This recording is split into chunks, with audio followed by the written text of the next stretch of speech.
Halo, saya Carolina Apriani dari program Sistem Informasi. Kali ini saya ingin membahas mengenai analisis malware atau malware analysis dan reverse engineering. Pada presentasinya, mungkin saya akan menjelaskan secara singkat dan secara garis besarnya saja. Di sini saya mendefinisikan analisis malware. Analisis malware membantu dalam mengidentifikasikan dan memahami ancaman yang ada. Dengan menganalisis malware, kita dapat meningkatkan keamanan digital dan melindungi sistem dari serangan yang merugikan. Kemudian ada juga jenis-jenis analisis malware seperti analisis statik, yaitu melibatkan pemeriksaan file malware tanpa menjalankannya, memanfaatkan alat untuk menganalisis kode dan struktur sehingga membantu mengidentifikasikan potensi ancaman. Kemudian ada analisis dinamik, yang dimana malware dijalankan dalam lingkup yang terkontrol untuk memantau perilaku.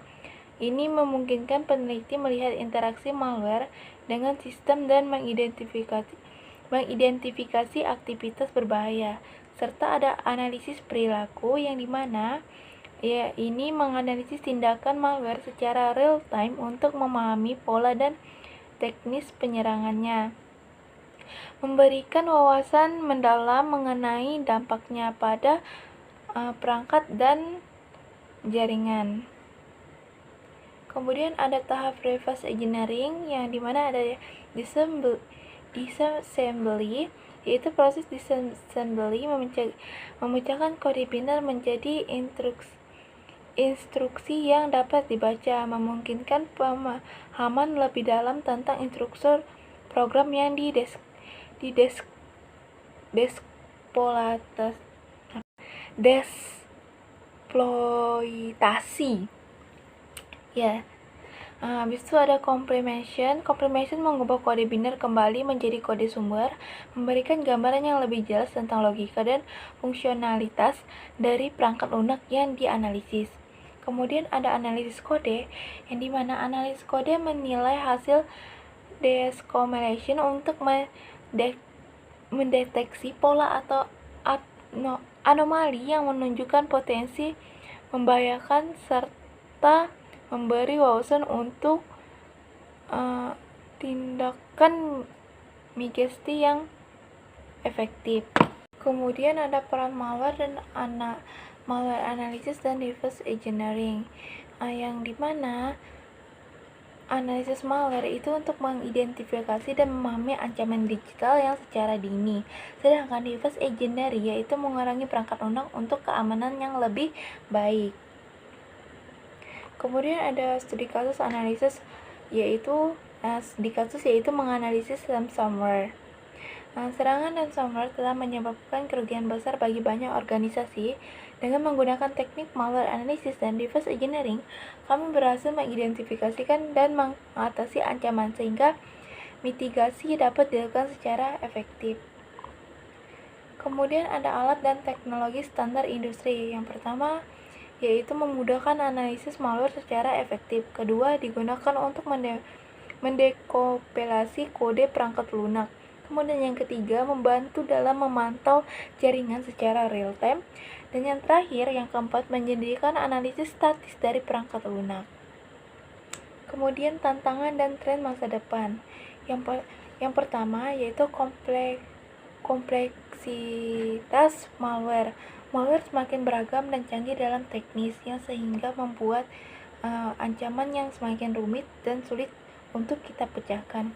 Kemudian teknis evasi, yaitu penyerangan menggunakan metode untuk menghindari deteksi, yang dimana semakin banyak malware yang berkembang yang mengidentifikasi diri mereka tidak terinfeksi virus saat diinstal dalam desktop dan tidak teridentifikasikan oleh keamanan atau cyber security ataupun analisis virus yang berada pada komputer. Kemudian ada ketiga, volume serangan besar. Serangan cyber meningkat secara drastis di seluruh dunia. Kemudian ada ringkasan eksekutif, nilai tambahan kombinasi yang disiplin.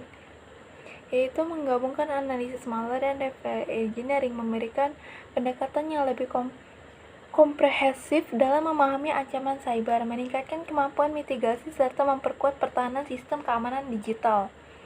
Referensi untuk lebih lanjut, kita cukup banyak membaca buku yang dan mendalami tentang analisis malware.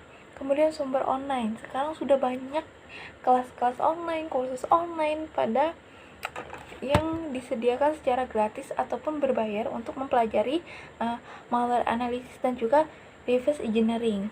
Kemudian juga komunitas. Nah, ini yang lebih accessible dan nyaman bagi kalian untuk mengembangkan atau mempelajari lebih dalam tentang analisis maupun reverse engineering, yaitu dengan bergabung dengan komunitas untuk mendukung pembelajaran lebih lanjut. Kemudian itu saja presentasi singkat saya. Mungkin ada kata-kata maupun materi yang kurang paham, saya mohon maaf. Untuk lebih lanjut, saya ingin mendokumentasikan bagaimana sih lebih singkatnya menjadi malware analisis, yaitu dengan tools VirusTotal. Akan saya gunakan pada 2 website. Yang pertama adalah Bilibili.com atau lebih modernnya disebut Playstation. Kemudian ada Shokuja atau website yang tidak resmi, sering saya gunakan juga untuk menonton anime. Pada 2 website ini kita bisa melihat perbandingan antara website resmi yang memang sudah diluncurkan oleh produknya maupun website yang tidak resmi atau website yang secara gratisan tapi mendapatkan fitur-fitur istimewa.